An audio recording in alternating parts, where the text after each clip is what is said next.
In today's deep dive, we take a look at an FBI investigation that could upend the NFL and MLB player unions. But before we take the deep dive, our quick five. One, is pro tennis the toughest sport in the world? Two, the NBA might have a finals problem. Three, can the Steelers handle Aaron Rodgers this season? Four, women are rising into real leadership roles in the NFL. Five, what a landmark ruling actually means for the NCAA. I'm Jason Cantor. I'm joined by Ravi Gupta. Adisu is enjoying some croissants in Paris, and we'll be back soon. Welcome back to The Game Within, where we talk about the business and politics of sports and how each shapes what happens on the field. First, in the quick five, the French Open was this past weekend, and it begs us to ask the question, is tennis the most difficult pro sport? Ravi, you're the tennis guy here. You take this and tell us about this. Well, our co-host Adisu is in Paris. He went to the French Open, and this, I think, if you're even remotely interested in tennis, is among the best sporting events to attend. You're in Paris. There's beautiful clay courts, and a lot of people are saying this was the best French Open ever. It was the longest on the men's side of things, the longest French Open match in history. It went over 5 hours. It's the second longest match in all of tennis history. And on the women's side of things, an American one, Coco Gauff became the first American since Serena Williams in 2015 to win the French Open, and she defeated the world number one. It was just a thrilling event. But this men's match, have you heard any of the buzz around the men's tennis match that happened yesterday? No, they didn't talk about it on MLB Network, so I missed it.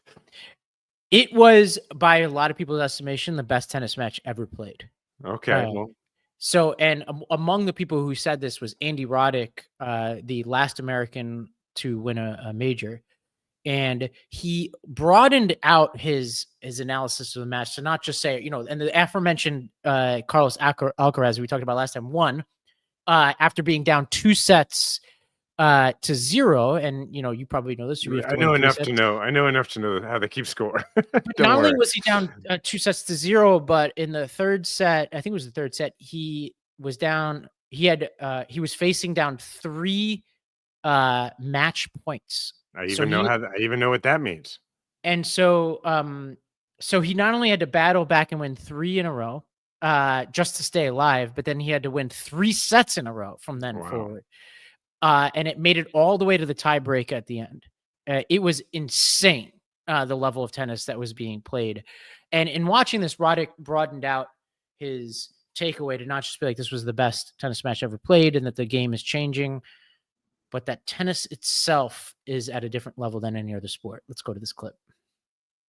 I mean, I don't think you're wrong, because I think when you pull all the elements together of what makes up a great athlete, and Sean and I were talking about this the other day. Co-host on his it's not podcast. Just who can jump the highest or run the fastest, or who is clutch. It's everything all at once. And to think about all the other sports that are in their own right so incredible and filled with these amazing athletes, a lot of them have support, right? You don't have to be the tallest, fastest, strongest, smartest at every moment and think on your own and be isolated on an island and battling your own demons and have no one to confide in all those moments more than you do in tennis. I mean, it's incredible. I mean, 5 hours and 40 minutes of just pure isolation and focus. I don't think there's anything else like it. Yeah, the case for this is pretty strong. I hadn't thought about it till they made it, but you think about the sports that you and I love, like football. Josh Allen, Patrick Mahomes, they're only playing one of 3 phases of the game, and there's all this time that they're not on the field. They also have teammates. So, like, as much as it is like critical for a quarterback to be excellent for a team to win, and they have like an outsized amount of responsibility, there's a dilution of that responsibility, and there's way less time on task. And you think about like a wide receiver in the NFL, they're going to maybe catch the ball 5 to 7 times in a game, like an elite receiver, maybe 10. And then you go to baseball. We've all seen the statistics on like the actual amount of gameplay time that happens in baseball. As hard as it is and precise as it is, there's just less time on task in terms of action in the game. Basketball, you've got 5 teammates and people on the bench, and it's a shorter game. And you go through it and you're like, is there something else where for 5 hours, it's just you and one other person with something going 200 miles per hour at you that you have to keep hitting back? And it's just you and your demons out there, and you're running, you're sprinting, you're hitting things with spin, you're aiming it, and you have to be totally focused for 5 hours. I think it's a strong case. It is, and I'm sitting here like my non-tennis player brain is trying very hard to refute it. And I mean, it is the length of it. It's the duration that I think makes the best art, because there, like, when it comes to baseball, when you compare baseball to other team sports, what baseball has going for it is that you do have to do so many different totally unrelated things. Hitting a moving round ball with a round bat has no correlation whatsoever to fielding a grounder or running down a fly ball and catching it with your non-dominant hand in a leather glove. The one has, or throwing it across the plate. But it is true that you can go sit on the bench and you can go talk about something else for a while, and you can be, it is, and it is hard for unless you're a pitcher, one individual player's poor performance to completely tank a team. Yeah, it's a good argument. It's like you're the quarterback and the wide receiver alternatively on every couple of seconds, and the amount of just reps is crazy. Like, you think about it, like, so you have to receive, obviously you have to you have to hit the ball, you have to then send it to where you want it to be and recover quickly enough so that when it comes back a split second later, you're in place to get it. And this guy Sinner who lost, what was crazy is it's the precision of a quarterback, in the sense that, like, your quarterback has a static ball that they're throwing into a window, and that's hard. Obviously, somebody's trying, especially because people are trying to kill you. Yeah, trying to kill you. This is you have to deflect it coming at you over 100 miles per hour and then send it back to exactly the place you want it. And what made this match really special was that each one of these guys were hitting shots that were winners consistently, and the other person, they weren't winners though, because the other person was sending them back. And Sinner, who lost, was painting the line repeatedly, like literally hitting the exact perfect spot every single time and still losing points because Alcaraz was getting there and sending it back exactly the same place. And I was watching this thinking to myself, like, hardest is a subjective thing, but it's just such a strong case that Roddick makes, like, in terms of what it demands of somebody. Well, there's also the mental element of, like, how easy it is to be in your own head. I mean, like, what makes golf compelling is that it's you against you. Yeah, I mean, there's somebody else who's also, trying to get ahead and all that, but they're not a goalie. Like, they can't stand in front of the hole and try and keep the ball from getting in there. It's interesting. If I were you, I would watch the clips of this match just so you get a sense. Like, it's crazy stuff. And if we could afford it, we would play it. We would play them here. Yeah. Well, okay. Let's go to the loser of this match, Yannick Sinner, who I think we've talked about on this podcast because he had I think a fake doping scandal. I don't think it was a real one, but this is Sinner. Sorry, this is Roddick talking about the time zone impact, which is another element of this that we haven't talked about. You have to be strong, fast, mentally resilient.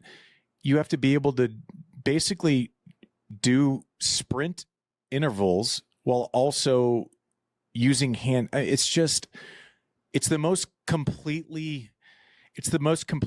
examination of an athlete that I can think of. And I hear a lot of, like, about the NFL, and they're like, oh, well, they got that West Coast time change.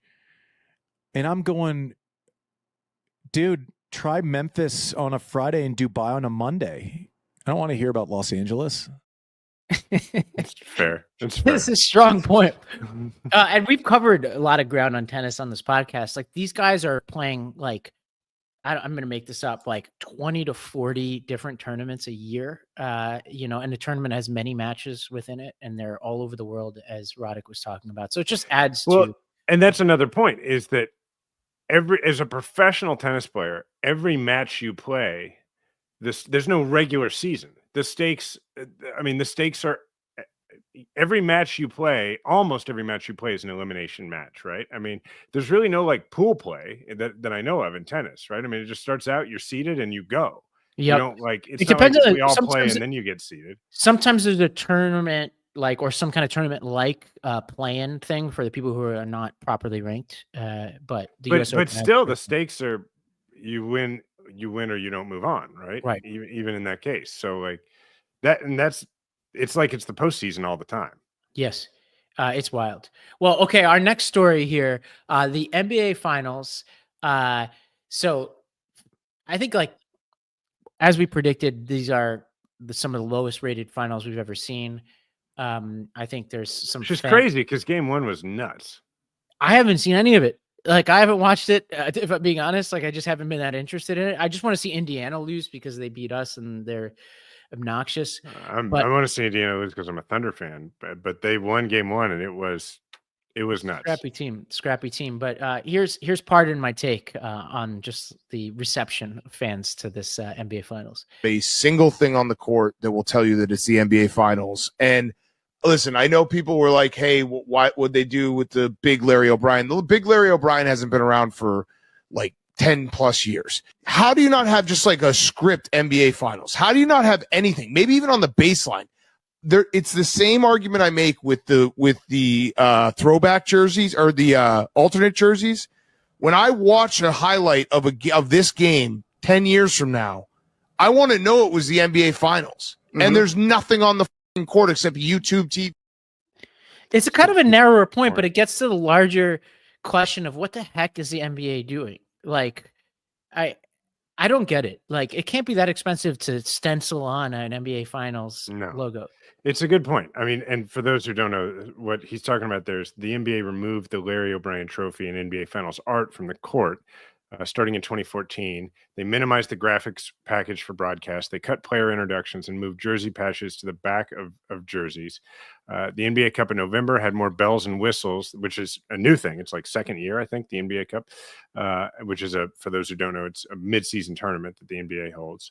Had more bells and whistles than the NBA Finals. The league and its broadcast partners clearly have, everything backward is the argument here. And do we have the photo comparing the two courts here? Yeah. So like the court on the top, that's what, and it makes sense because the way the in-season tournament works is it's regular season games, but some of them count toward the in-season tournament. So they have to do all sorts of crazy stuff to the floor so that when you turn it on, you instantly know, oh, this counts for the in-season tournament. It's not just a regular season game. And then the bottom one is, well, I mean, sort of answers the question, right? The bottom one is the finals. And you've got, Paycom Center, which Paycom spent a lot of money to have that on the floor. But there's really no reason that it can't say NBA Finals really big. That all the other sports do this, right? I mean, right. When you're watching the Super Bowl, it's the Super Bowl. The World Series, famously, they put the logo right next to the batter's box. Mm-hmm. And so put them on the jerseys so that when you go buy merch, like if you want to buy, like if you're a Thunder fan and you want to buy a Thunder jersey, you're going to want to, I got to get a new one because I got to get the one that has the Finals logo on it, Well, actually, this is a good jumping off point for, I think, a topic that we weren't going to talk about, but that has just been bothering me, which is that the Knicks fired Thibodeau. Have you been following this story? I have seen this a little bit, and but you can acquaint me with why this is such a controversy. I mean, other than the fact that they made the Eastern Conference Finals. Made the conference finals. Yeah, it's the most successful run the team has ever had. I think of Thibodeau the way I think people think of Sean McDermott. Thibodeau is the coach, for those who don't know. And it's actually an interesting debate, which is like the theory goes that historically this happened with the Pistons when Rick Carlisle, actually, who's now the Indiana coach, was the coach of the Pistons in 2003. They fired him. They brought in Larry Brown. Brown wins the championship. And some of those people were in and around the Pistons are involved with the Knicks now. So the theory being there are just these people who are like, you can't be complacent. This is a big debate that's been going on in Buffalo around Sean McDermott to be like, all right, like the Bills, it's not acceptable that we just make the AFC conference championships and you should fire McDermott and all that. And I've been a strong believer in keeping McDermott as I am with Thibodeau, because I don't think people realize how hard it is to find a good coach. Like, and just as in football, there are a lot of lousy coaches out there who don't last very long, and building a system is really hard. And continuity is really critical in these sports teams, probably more so in football, given all the positions and the playbooks and how complex everything is. But they're talking about replacing him with Jason Kidd, who has had a very checkered coaching history, and a non-coaching history, honestly, but we won't get into that. And also he made it to the finals last year and lost. I'm like, what are we replacing Thibodeau with? But what's going on underneath the surface is that he's not a player's coach. He works them very hard. So people, that could be why they made the finals, the conference finals. It's a little bit like how people viewed Brian Flores. Remember we talked about him on before? Is like he's a hard ass, you know. And Thibodeau makes them work really hard. I'm appalled by it.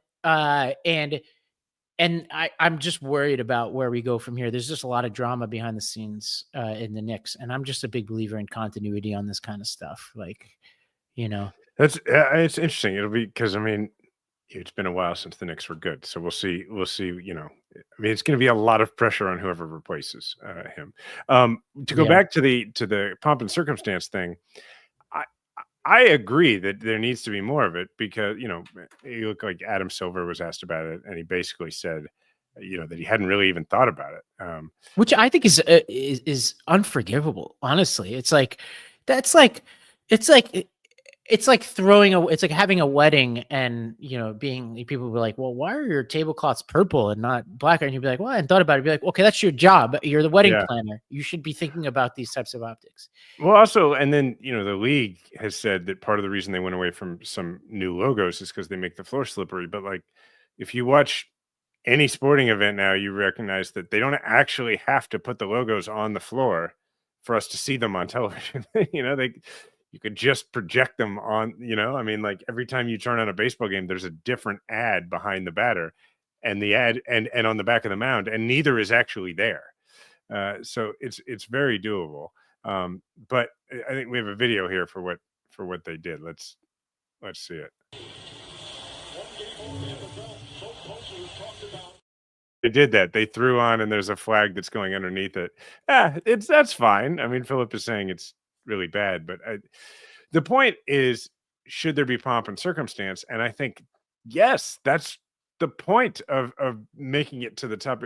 Speaking as somebody who, like, when your team makes it that far, particularly when it's the first time your team has made it that far in a long time, when there is continuity of it always looks the same every year, and then you see your team with, you know, in sort of that graphics package, it's like goosebumps. Yeah, I think they should go even further. I think they should license the sound no matter what, if it's on NBC or not. I think they should have a mod. Just NBA. They should wheel out Ahmad Rashad. Not that he's in a wheelchair, not that I know of, but like they should have everything should just be nostalgia. You know, you should be like, okay, we're here. Like, we get it. Like, this is a big moment. It's continuity. Like, that's the point, right? Is that you're reaching the same height that Jordan reached and the same height that Wilt reached. And there should be some similarity to it. I think we're old heads on this one, and I agree. All right. Number 3, the Pittsburgh Steelers officially signed Aaron Rodgers over the weekend in an incredible act of self-immolation. Former Steeler Ryan Clark called it a worst-case scenario for the team. Let's look at that clip. This is the worst case scenario for Pittsburgh Steelers fans. It continues to keep you mired in mediocrity. Will this team be better? Have they gotten better in the quarterback room? Absolutely. Will they contend for that championship that Pittsburgh Steelers people and fans and organization think is the standard? No, they won't.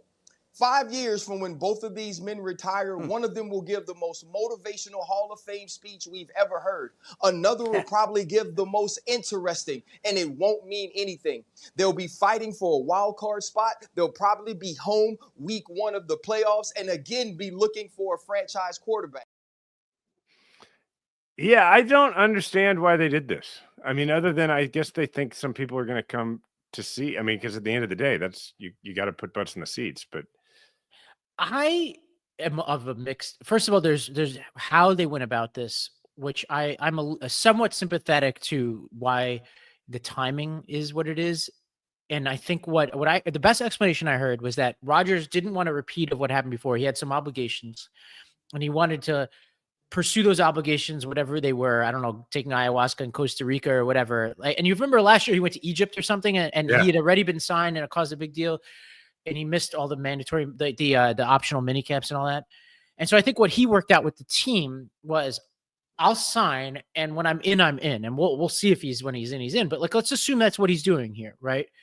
And let's assume he stops going on McAfee and all this kind of stuff.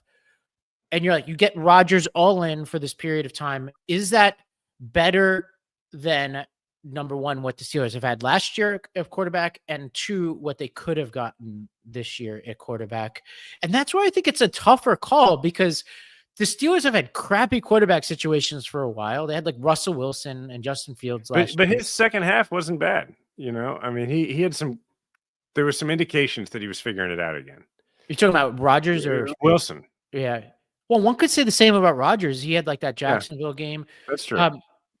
I think as much as we both despise Rodgers as a human in some ways, he was not too long ago multi-time MVP player. So the question is, does he have enough of that in you to elevate a team that has been close to like, I don't want to say winning a Super Bowl, but making a run the past few years, and has a very talented core of Minka Fitzpatrick and Watt and Hayward. Like, they've got good players, and now they have DK Metcalf. So you're like, what are you getting from Rodgers? If you get a 75% of what Rodgers has been, and one who's a little bit more willing to take hits, I don't know. Like, look, it's entirely possible that they end up being amazing just to spite all of us. I mean, that's entirely possible. And Tomlin is a stronger figure than any of these coaches that Rodgers has worked with previously. Right. And that's probably the thinking.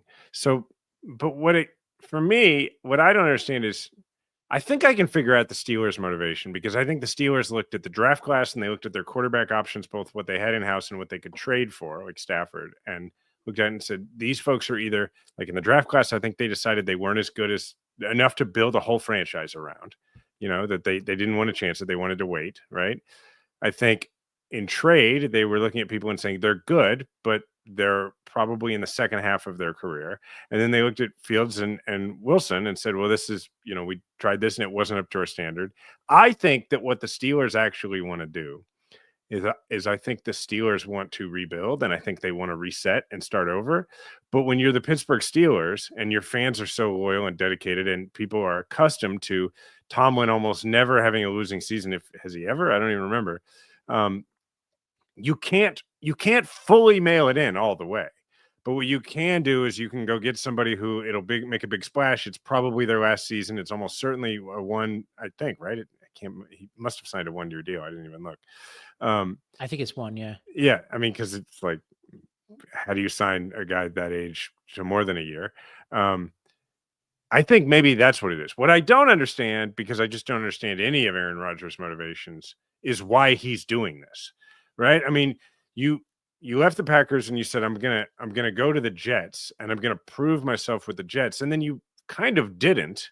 And in fact, it went. Yeah, I mean, it's on the one hand, you're like, well, it's the Jets. Like, is that really a fair place to go prove yourself? They're kind of cursed anyway. And he got hurt. That was a deep roster, though. Honestly, I was scared of that team. It had potential. Yeah. I mean, that was a comedy of errors, honestly. Like, that whole franchise is cursed. But they also weren't, like, he wasn't much better when he was the quarterback, or they weren't much better when he was the quarterback than when he was hurt. That's the other thing. So, like, I just don't understand, like, what is driving a guy who doesn't seem to be that into playing football anymore to come back and do it again. I don't really understand it at all. I think it's like, I think he might love playing football more than has been apparent. Yeah, he has to.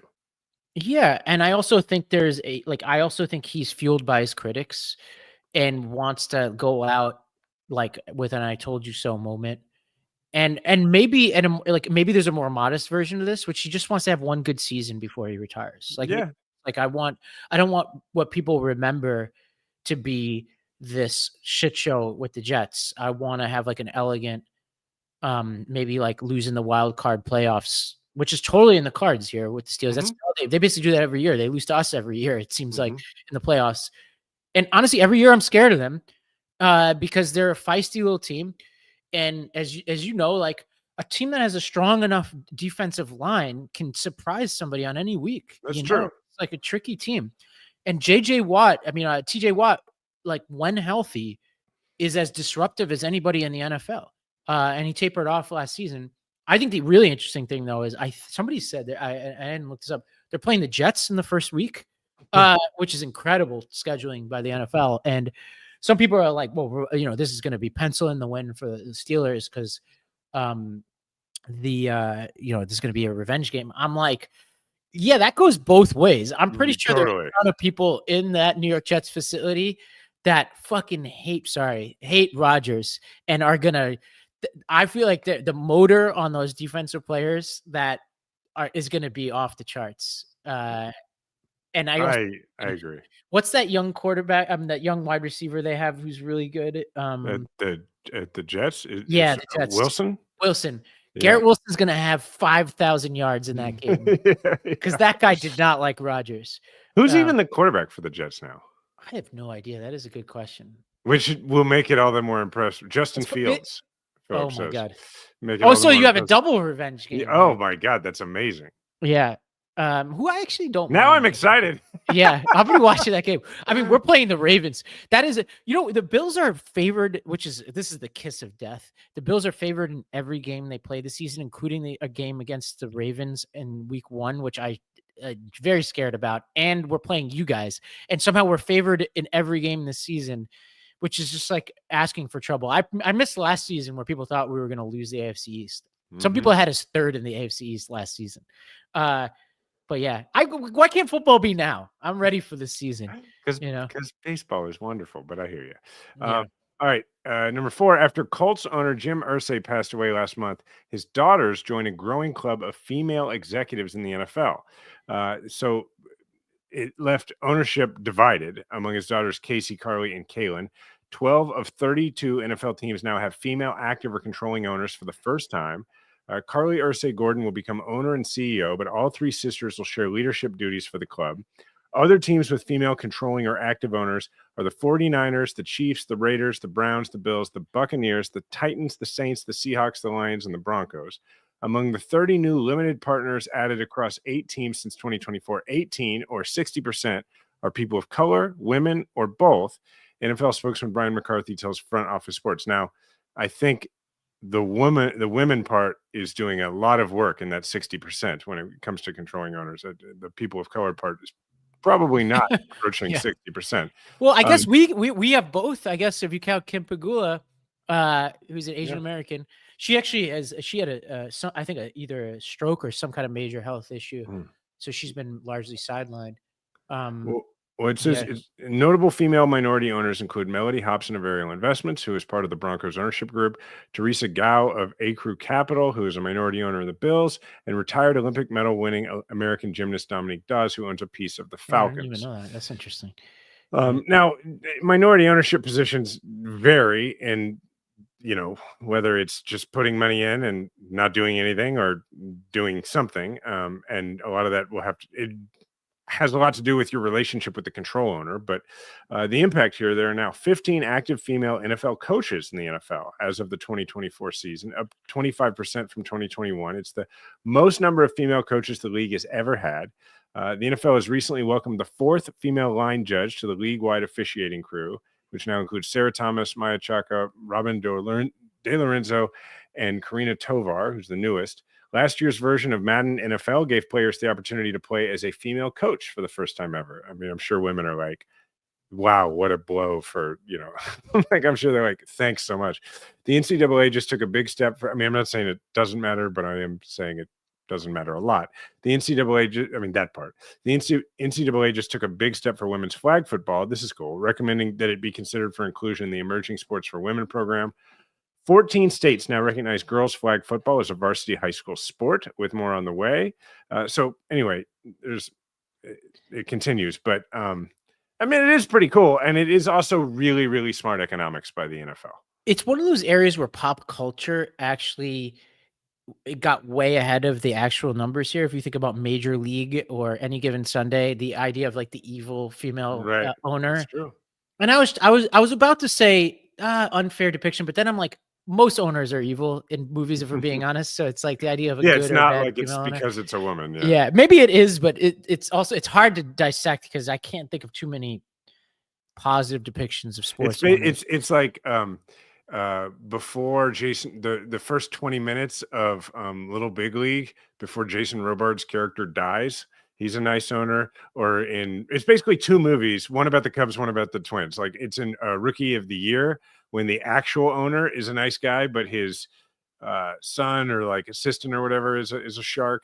That's really it. I can't think of any others. Is there any talk, and maybe this is what you're going to do, but like, is there any talk of remaking Major League, by the way? I mean, what an incredible movie. No, well, there's not, to my knowledge, but I know Charlie Sheen talked a lot about how before he had his problems, they were going to do a real. I mean, there was a Major League 3, but it was like back to the minors, and it made no sense because they were like this terrible team, even though it was supposed to be a AAA baseball, like AAA, which is like you're one injury away from being a major leaguer, and they acted like they were like a semi-pro team from another country. I mean, it's like one of those movies where you're like, let's pretend this doesn't exist and it's not canon in the Major League universe. So I think they talked about making another, but it didn't happen. I mean, I'm all for it. I don't know what Charlie Sheen is like nowadays, but it would be fun to have him be this sort of washed up coach who comes back and that seems like a role he could do. Yeah, I feel regardless of his situation. I'm trying to think of the best depiction of a baseball coach. It's got to be Tom Hanks in A League of Their Own. Tom Hanks is pretty great. I mean, people always love Wilford Brimley in The Natural. Yeah. That was pretty great. Small role, but J.K. Simmons in For Love of the Game is fun. Yes. Oh, you know what it is? I can't remember the guy who played him, but it's the minor league coach in Bull Durham. Oh yeah, bunch of lollygaggers, and then Robert Wool is like, make some lollygaggers, I always think about Major League as, I think it's one of the best sports movies ever made. Oh, it's fantastic. That movie's just out of control. Great. Okay, but back to the subject at hand. Some of this, to your point, so pop culture got out ahead of it. Some of this is a reflection of the league, like the putting out front the idea that you have female ownership interest is a decision, right? It's a public facing, not having them in the ownership. That's just a matter of economics. That's who was brought into the ownership group, and sometimes it's, as in the Irsay example, and I think with the Chiefs as well, it's who the daughter of the owner is. Sometimes that's it. So sometimes it happens naturally, but the decision to place it out front and highlight it is a strategic communications decision. And I think that is representative of the Taylor Swift effect and the league understanding like, we don't have to market our product exclusively to men. Like half the population could also be interested in our product. And that's a good thing in general. I think, I don't know. We're just a couple of dudes on a sports podcast. Yeah, well, the future of the Bills is in the hands of Jessica Pegula, who is the third-ranked women's tennis player in the world. That's fascinating. It's really crazy, and she's, apparently very popular on tour. She's apparently like kind of like the mother hen of the female tour, and has done things like if she plays doubles and singles, and she was playing this doubles team that had to, like, per the Andy Roddick point about having to go from Memphis to wherever, she flew her own opponents to her match so that they could get better sleep. That's cool. That's the kind of values we got there. Yeah. All right. Really. Can I say one thing before we go, which is sort of a little bit of a shout out to the owner of the Kansas City Current, the women's professional soccer team in Kansas City, Angie Long. Not only is it a team, it's Angie and her husband Chris that own the team, but from talking to most people, Angie sort of takes the lead on team operations. that is a situation where not only did they bring a professional women's soccer team alongside Brittany Mahomes and Patrick Mahomes to Kansas City, they also created the first purpose-built women's professional sports stadium, like dedicated stadium for the team. It's been built in Kansas City. And now it was just announced this week, they're building another stadium just north of the river. So that's an example of like a women's team with a woman owner that is changing the sport and changing the town. That's a pretty inspiring example for sure. Amazing stuff. Well, on to our next story here. On Friday, U.S. District Court Judge Claudia Wilkin issued a long-awaited final approval of a settlement in the landmark case of House versus NCAA antitrust case that paves the way for a direct sharing of revenue between schools and thousands of athletes while upending decades worth of tightly held amateurism rules. Let's go to a clip summarizing what this all means. There's 3 parts to this, or 4 parts to the settlement. First is the settlement. That's $2.8 billion in back pay to ex-athletes. There's also $20 billion plus in revenue sharing for future athletes every year and rising. And there are new roster rules and an enforcement arm. That's what the basis of the settlement. 3 pieces: back pay, now rev share, and then new roster rules and enforcement arm. Okay? This is pretty wild. So the NCAA is going to pay nearly $2.8 billion in back damages over 10 years. Each school is going to pay its athletes up to a certain limit. Annual cap is, they've got like a new salary cap concept here. This is like, we've been talking about this a lot. The transition from amateur collegiate sports just basically becoming professional sports, but it's very interesting that now it's going back in time. I tune into certain college sports. I'm thinking about this, like, it's all too messy for me at this point. Mm-hmm. Like, there's just too many things happening in college sports for me to take interest. Number one is these players don't stick around very long. So it's hard to like really like be like, oh, Cooper Flag, awesome. And then he's gone after a year. Yeah. So it's like, so you have that problem. 2 is even in certain sports like football, where they have to do a couple of years, there's all this transferring happening. So it's hard to even wrap your head around that. And then 3rd is they keep changing the rules, whether it's the playoffs or the transfer rules, the booster money. It's like, I just can't keep track of what the hell is going on. And now the conferences keep changing in both basketball and football. And I'm like, man, there should be like a window now where they're like, everybody's like, we have 1 year to make any changes. And then for 20 years, we can't change anything about college sports. Cause it's hard to take interest, man. Maybe it's, I didn't go to any colleges with any serious sports. It's just too much. That's probably part of it. Cause I didn't really either. I mean, I did for law school, but not for, kind of. I mean, Georgetown is, basketball, but that's it. Yeah, and even since like lately, it's not like Georgetown's been that not formidable. Right. Yeah. So, I think it's interesting because money was busy ruining college sports for a very long time, slowly. And then we did the right thing, which is we said, let's share that money across, not just with the schools, but also with the athletes themselves who are being exploited. And it sort of accelerated the ruining of the sport while still doing the right thing. And so now it's a real, like, how do you fix something that was done for the right reason and is in many ways having the desired correct result, which is creating more justice for the players who are, getting the eyeballs and getting people in the seats, and generating revenue for the schools, but then having a downward negative effect on the rest of the sport. Like, it says here, like the impact it's going to have on fielding athletes for Team USA, the impact that it has across all of collegiate athletics in terms of making it where, it's not like you can go as an athlete in any team sport to the University of Texas and say, they're going to develop me into a great player. Like, you've got to be one when you get there, or you go somewhere else, become a great athlete, and then lateral into it, the big school where you want to go.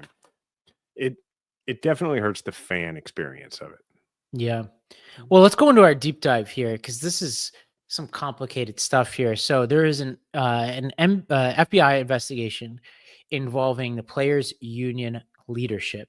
And this has to do with this company called OneTeam, which was established in 2019 with 125 million in backing from a venture capital firm / something, either it's like a venture capital or private equity firm called Redbird. And this was to capitalize on athlete marketing rights, and has generated hundreds of millions of dollars by selling players collective rights. It seems like a clearinghouse where you go there and you're like, okay, sell my rights to like the video games or whatever.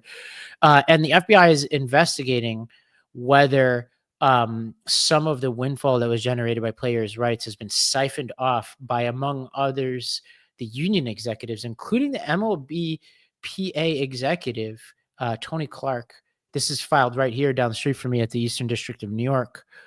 Man, this is depressing. Like, yeah. So it says in late November, an anonymous person filed a charge against the union with the NLRB, alleging self-dealing, nepotism, misuse of union resources, and abuse of power. The whistleblower accused Clark of getting jobs for family members, including his daughter, and improperly giving them financial benefits, and said the union sent, quote, large delegations to Australia and Las Vegas for non-baseball business. Investigations targets. So it says that the feds were investigating MLBPA executive director Tony Clark, who had a crossover between the MLBPA and OneTeam. Two people that could potentially be involved are union COO Xavier James and general counsel and senior vice president Sean McDonald, both of whom have held seats on OneTeam's board since before the. So basically, it's that they're involved with the union, and then OneTeam is the entity that it's a vendor, basically. It's supposed to be like a vendor. It's a company in and of itself to the union, but then they have a financial interest in that vendor. It seems to be the real nexus of it. Yeah. But then you have an NFL crossover, which is NFLPA lawyer Heather McPhee sent an email to the union's player representative that she and individual players have been contacted by investigators. This could mean the FBI is doing its due diligence across leagues, or it could mean NFLPA executive director Lloyd Howe is one of the other people being examined for self-dealing. It could, I mean, to be fair to him, it could absolutely just mean the first one, that the FBI is just trying to learn. I mean, I don't know if you've ever had experience sitting down with the FBI for never, thank God, knock on wood. At least at this moment, never. Well, one thing that I learned, I never had to sit down with the FBI as part of an investigation, but it was when they were doing background checks on. Oh, I did that. Yeah. Yeah. I had FBI do for the federal government. Yeah. So like when they're like doing a background check on like a federal judge nominee who's a friend of yours or whatever, what my experience has been when that happens occasionally, but when it was happening when I was when I was Secretary of State of Missouri, and it would happen, it wouldn't just be the person who did the background check. They'd show up with like, a high-ranking person from the local office, and they just start making conversation. And after a minute, you realize, oh, I'm actually talking to the FBI right now, and they're wanting to know much different things, and they're using this as an opportunity.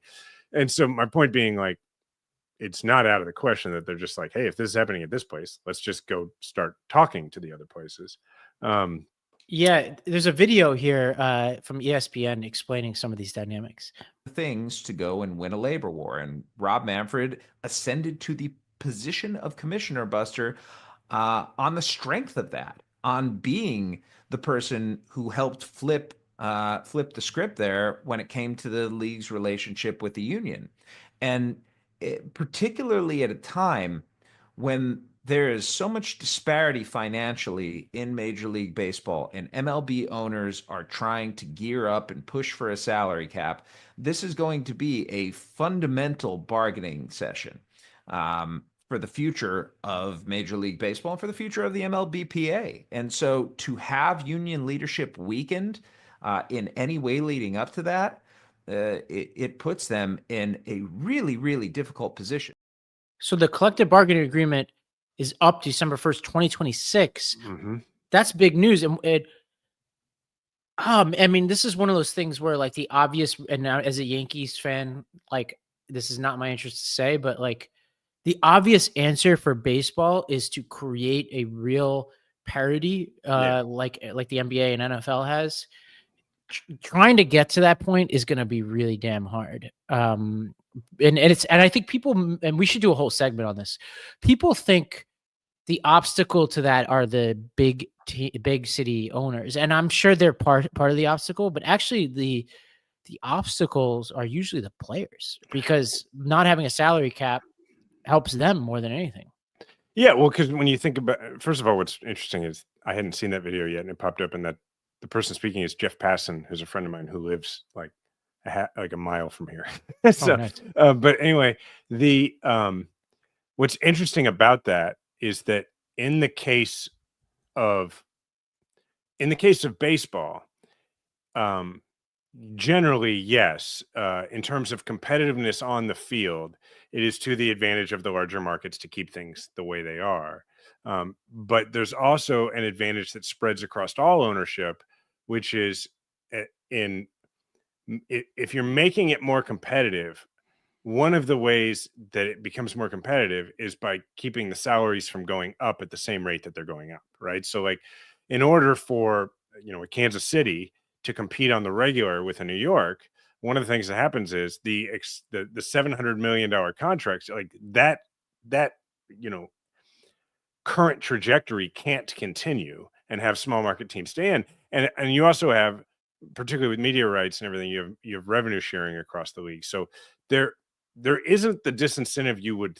It exists, but the disincentive is not as significant as you would think for large market team owners to work against that, which means, to your point, it becomes a dynamic that is simply ownership versus players. And so any situation where, we see this across the board, like it doesn't have to be sports. Like in general, when labor has any sort of problems, like with this sort of thing, it weakens labor in regards to its collective bargaining in any situation, right? I mean, it's why in the world of trade unions that you have the Chamber of Commerces of the world trying to pass right to work laws everywhere.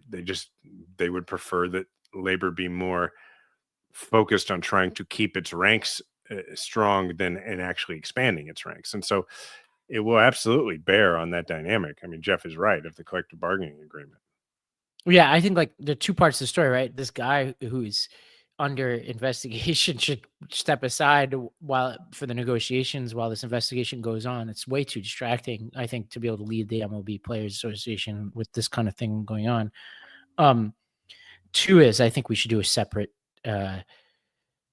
segment at some point about like what the MLB should be doing here. Like, because I think this is a huge series of questions for a league that has been really asking fundamental questions about how they bring back / bring in viewers. Mm-hmm. All right. Well, that was fun. We did it again. It's shorter because there's only two of us talking. Yes, sir. We have a little time for, what did we call it? We do occasionally the aging athlete corner. Oh yeah. What have you been up to? And we're both in our 40s and active. What have you been doing?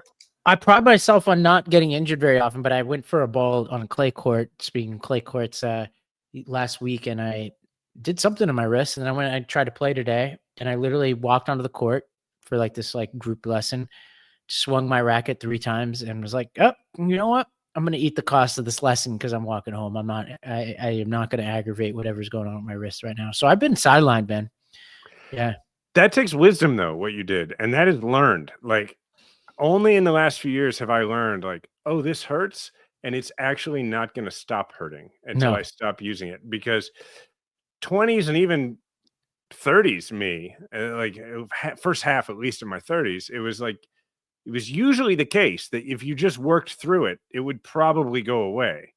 And now that is one of the biggest differences with aging and trying to stay active is you do learn that sometimes gutting it out is you're just lengthening the amount of time that you have to deal with something. Yeah. It's interesting. My little aging athlete corner thing is that, as True and I both play baseball. True plays 11 and under baseball, and he's like plays at a very high level for 11-year-olds. They play like at the top level competitively, and it's sometimes you watch it and you're like, I can't believe these are 11-year-olds. Like the crap they're doing. You're just like, if not for the fact that barely anybody out there is over like 5'3" or 5'4", you could squint and be like, this is at least high school ball, right? The stuff they're doing. But then, and then I play old man baseball, like over 30 and over 40 in these two leagues.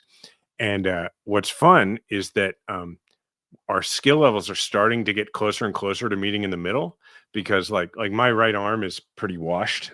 It's just years and years of like, I can throw, I just can't throw hard at all anymore.